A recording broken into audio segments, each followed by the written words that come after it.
We have to make the people feel the authority of the state.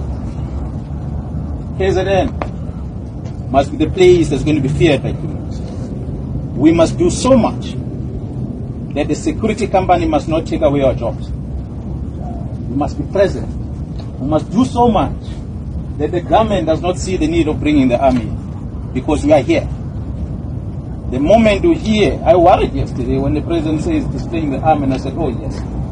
That means the men and women that I'm leading will not be competent if they are saying the army comes in. You agree? Yes, so you're going to be that much firm. You're going to service the community so much that you take back the authority and the respect. KwaZulu-Natal Provincial Commissioner Lieutenant General Nhlanhla Mkhwanazi has publicly challenged President Cyril Ramaphosa's recent pledge to deploy the army in crime-stricken areas, emphasizing that the South African Police Service must take ownership of law enforcement. Addressing officers during a high-profile operation in Durban on Friday, Mkhwanazi urged the force to assert its authority on the streets, and said, "I was concerned when the president said he's deploying the army. It made me think, are the men and women I lead are not competent if we need the army to step in?"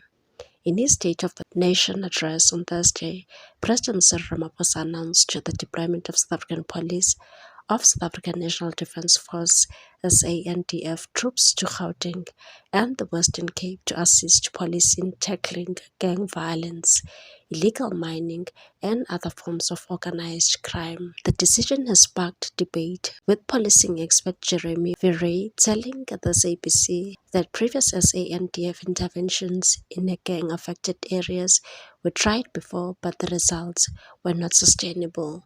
Mkhwanazi also highlighted the growing presence of private security companies in crime prevention and said we must do so much that the security companies must not take away our jobs, stressing the importance of visible police presence in local communities.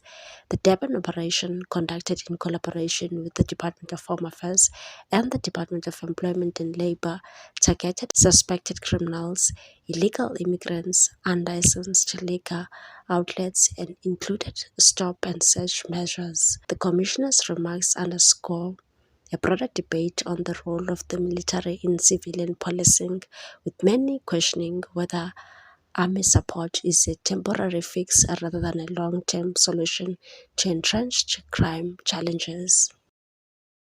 What's your take on this one, people? Thanks for watching. Please subscribe for more news.